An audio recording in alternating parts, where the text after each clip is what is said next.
right, hello everybody. This is Chris Forbes again, back with our next video in our Math 1 series. We're on day 3, part 1, explaining steps for rewriting equations. So as always, we like to start with the objective, which will always be boxed at the top. So let's read through it together and break it down. It says that students will be able to write, let's make sure I got that working, there we go. Students will be able to rewrite equations in order to explain why certain operations provide equivalent equations while others provide non-equivalent equations. So to break that down simply, what we're saying is we want to show how one equation can be similar to another equation, meaning that they're equal, just because we either arrange things around or we simplify things and so forth. Okay, and there's going to be a few ideas that kind of go along with that. So again, as always, number 1, my handwriting's awful, so please excuse that. And number 2, this video or this lesson is designed in which you are supposed to pause the video and try these on your own. I am simply here as an extra resource, as somebody that can help you through them if you need it. So again, please try all these on your own before coming to the video. So let's start off with this idea. It says, is 0 a solution to each equation? All right, so starting off by plugging in numbers into our equation. So we've practiced this a few times. So everywhere I see an x, I'm going to plug in a 0. All righty, and in this case, that would be 0 plus 2 is 2. 2 times 4 is 8, and that does not equal 10, so that would be a no. All right, going on to letter B. All right, what if we do this one? We're going to say 12 minus 8 instead of x. We're going to plug in a 0 equals 3 times 0 plus 4. All right, do it in your calculator, do it in your head, do what you can.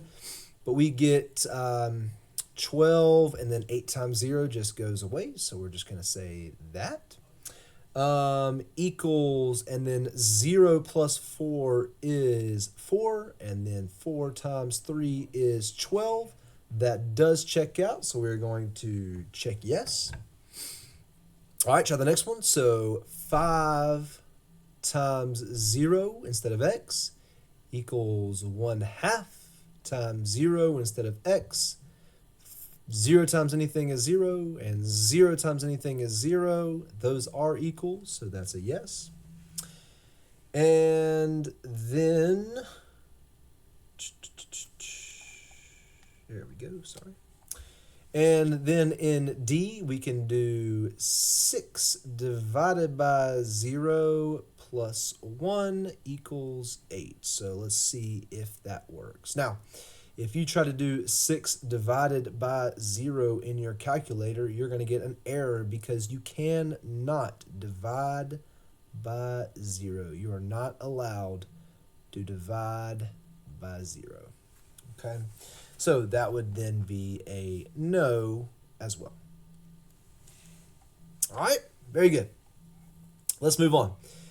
So again, we're just trying to understand some properties of equations. We're trying to understand what happens when we plug numbers in and how we simplify, just trying to rework equations to work for us. So here is a great example of this. This is something that, again, pause the video, try to do it with your partner if you can, or try to do it on your own. So take you a second to do that, to pause. And now we'll go through it. So it says choose a, again, it's supposed to do with a partner, but choose a pair of equations from column A. Explain why in A, in the left column, if x is a number that makes the first equation true, then it also must make the second equation true. All right, so we know here in A that, that each of these, 1 through 5, that those pairs of equations are going to be true, and we're going to show why. Okay. And then also choose a pair of equations in column B and explain why the second equation is no longer true for a value of x that makes the first equation true. So in column B, the two equations are not going to be the same, and we're going to explain why. Okay, so that is what your workspace right here is, this big workspace right here is. But for now, and for the sake of this video, we are just going to discuss it. Okay. And again, write down what I'm saying if you want to for each pair, but again, we're just going to explain what's happening. Y in column A, they're equivalent. So the first equation here and the second equation here, they're equivalent because if I were to distribute the 4 through, 4 times 9 is 36, and 4 times negative x is negative 4x. So those two are the same. The next one, the reason that these two are the same is because if I were to bring the 2x to the other side by subtracting 2x on both sides, all right, well, 5x minus 2x is 3x. So these equations are also the same because you subtracted 2x to the other side. All right, here we got 2x plus 9 and 2x plus 9. So the only difference between these sides is I divided both sides by negative 3, divide both sides by negative 3, and we're left with negative 4. So yeah, those two are equivalent. All right, the next one, 5x and 5x. Well, those two are the same on the left side, but on the right side, the only difference is we rearranged the order. We rearrange the order. So if I put the negative x to the left, it's negative x. If I put the positive 3 on the other side, it's positive 3.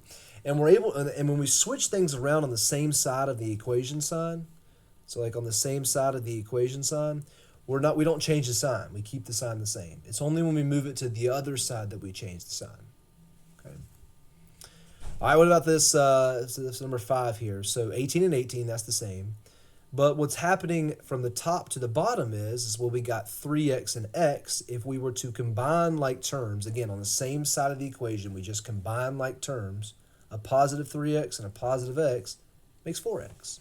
And the negative 6 remains undone. So those equations are the same. All right. All right, what about B? What makes these untrue? All right.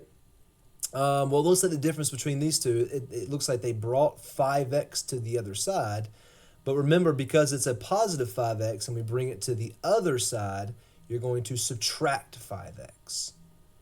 And 9x minus 5x is 4x, not 14. They didn't change the sign. All right. What about from here to here? Well, it looks like we did 9 to 18. It looks like we multiplied by 2. From 1/2 to, that's a 1x. It looks like we multiplied by 2. So it looks like we're multiplying everything by 2, but they forgot to multiply the negative 8 by 2. That should be negative 16. That would make that true. Okay. What about 3? Well, 3, again, it's kind of like the opposite of over here. They didn't multiply by 2 to go from 6x to 1x, and from negative 6 to negative 1, you would divide by 6. But they did not do that on the left side as well. That remained the same. So that would not be equivalent. All right, what about right here? It goes from x minus 2 times negative 11 right here to just x minus 2. Well, if we wanted to get that negative 11 to the other side, since we're multiplying, we would have to divide. And then they did the wrong operation. They added 11 to both sides. That really should be 8 divided by negative 11. So that's not true. And then lastly, for 5b, it looks like they subtracted the 4 to the other side, which is correct. You're supposed to subtract 4 on both sides to get 20, but they lost this negative 5 with the 5x. There should still be a negative right there. Okay? So, again, hopefully you kind of wrote down those explanations. That was the point of that, and you can rewatch it if you need to. But again, just trying to rewrite equations, simplify equations to show if they're the same equation or not. Okay. Let's move on, shall we? It doesn't work is the title here. So it says Noah is having trouble solving two equations. In each case, he took steps that he thought were acceptable, but ended up with statements that were clearly not true. So we're going to analyze Noah's work on each equation and the moves that he made. Were they acceptable moves? Why do you think he ended up with a false equation?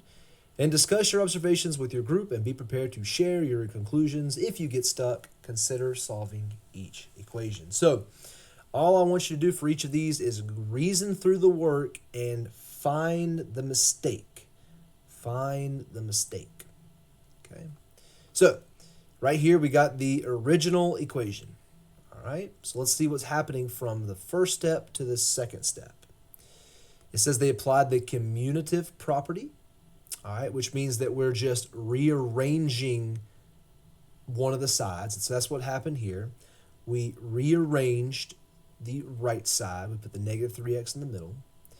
And then we combine like terms to the next step.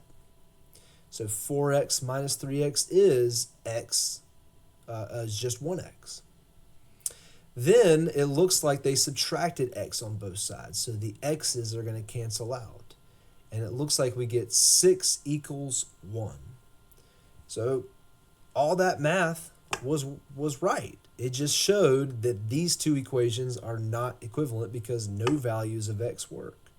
No x's work because they canceled out. What about 2? It says that 2 times 5x, or 5 plus x minus 1 equals 3x plus 9. That's our original equation. It says they applied the distributive property. So they multiplied the 2 through to both quantities, and that's how we got 10 plus 2x. That seems right so far. Then they subtracted 10 from both sides. So they subtracted 10 here. They're going to subtract 10 over here. And 9 minus 10, the whole numbers, does equal negative 1. So we're good there. And then they added 1 to both sides, plus 1 and plus 1. Those cancel those out. So we're left with 2x equals 3x, all to which we are good. Then they divided both sides by x. Well, here's where we mess up. When we divide both sides by x, that's not how we get x by itself. We want to subtract 2x. So this is where the mistake is at. If I got 2x equals 3x, I want to subtract 2x to both sides. We don't divide by x, we're subtracting the quantities. So I'm left with 0 equals 3 minus 2 is x. So in this case, x equals 0. Not 2 equals 3. All right. Are you ready for more? Let's keep going. So we can't divide the number 100 by 0 because dividing by 0 is undefined. That is an idea that we're supposed to know. So if we don't divide by 0, what happens if we divide the number 100 by smaller numbers that get closer to 0? What happens? So let's divide 100 by 10, then by 1, then by 0.1, and then by 0.01. Try these in your calculator. If I did 100 divided by 10, I get 10. If I divide by 1, I get 100. If I divide by 0.1, I get 1,000. If I divide by 0.01, I get 10,000. And the pattern continues. If I divide by smaller and smaller decimals, I get bigger and bigger numbers. So what happens when you divide by smaller numbers? They get bigger.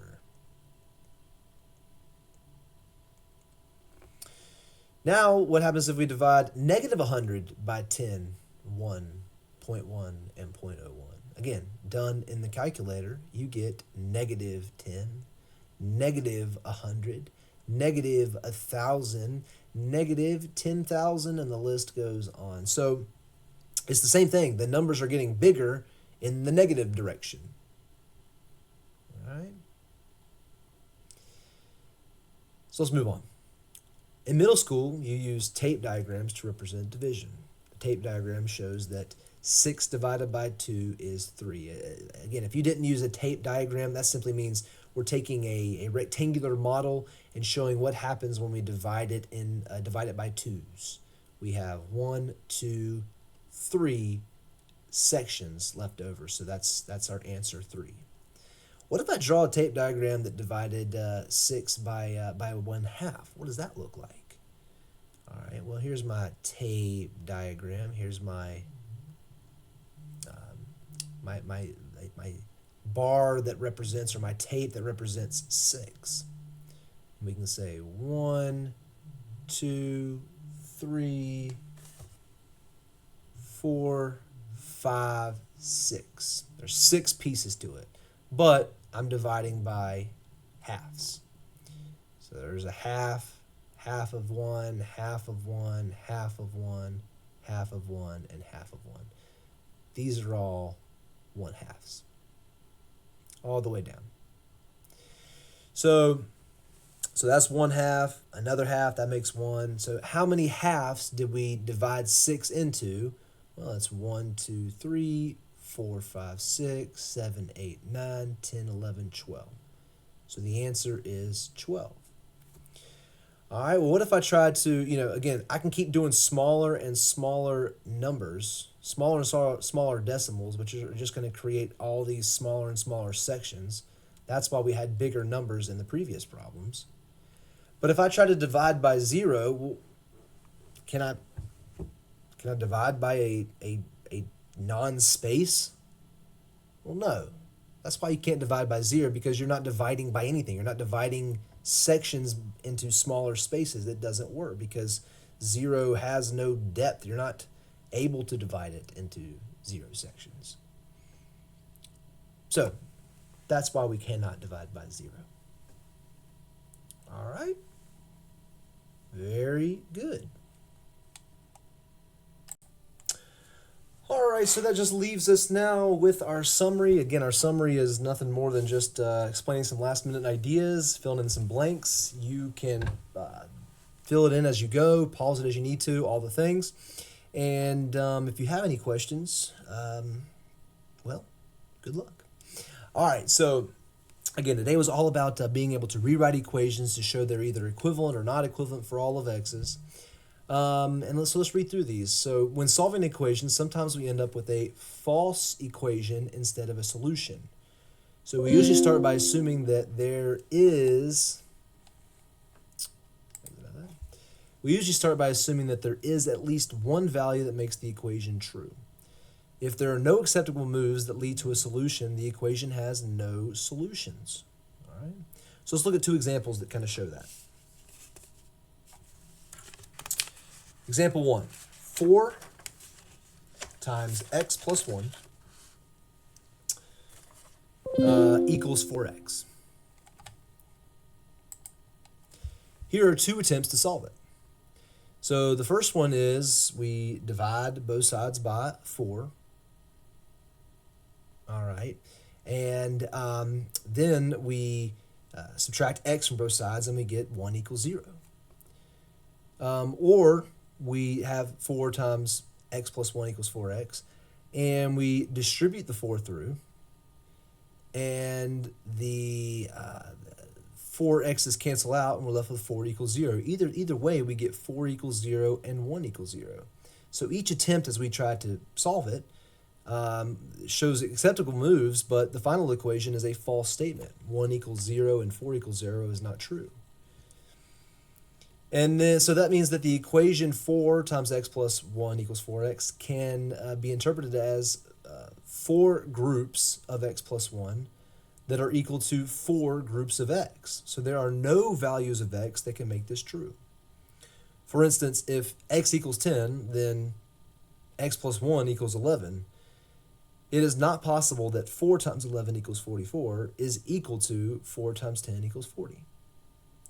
So thus the equation 4 times x plus 1 equals 4x has no solutions.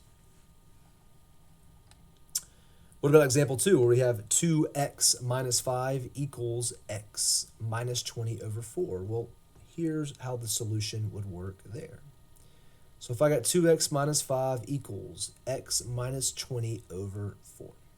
All right. The first thing I want to do is I want to multiply both sides by 4. Get that 4 out from underneath the fraction. So then I'm left with 4 times 2x minus 5 equals x minus 20. Then I can do the distributive property. Distribute 4 through, and I can get 8x minus 20 equals x minus 20.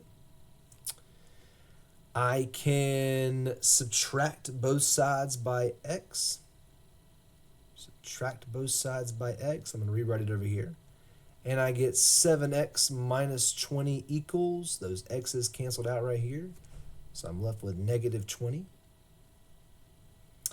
I can add 20 to both sides and get 7x equals, well, negative 20 and positive 20 give us 0. And I can divide both sides by 7 and get x equals 0. Yay! There you go. All right. So it's not easy to tell from the original equation whether it has a solution, but if we look at the equivalent equation, 8x equals x, 8x equals x, we can see that, again, that was over here. Right here, where we had 8x equals positive x.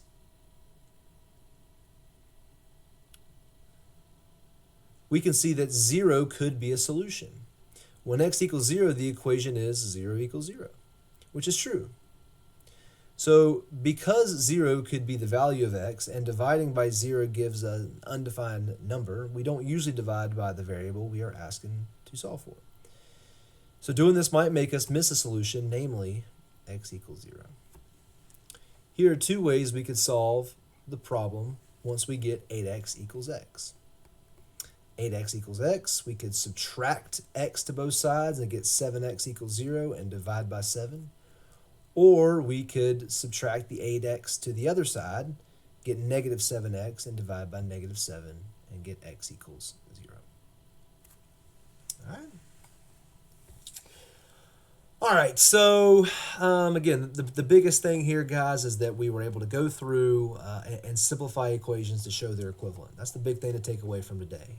Understanding that we can't divide by 0 and among other things in that equation. Okay. All right. Thank y'all as usual. I hope you have a great day, and see you bye.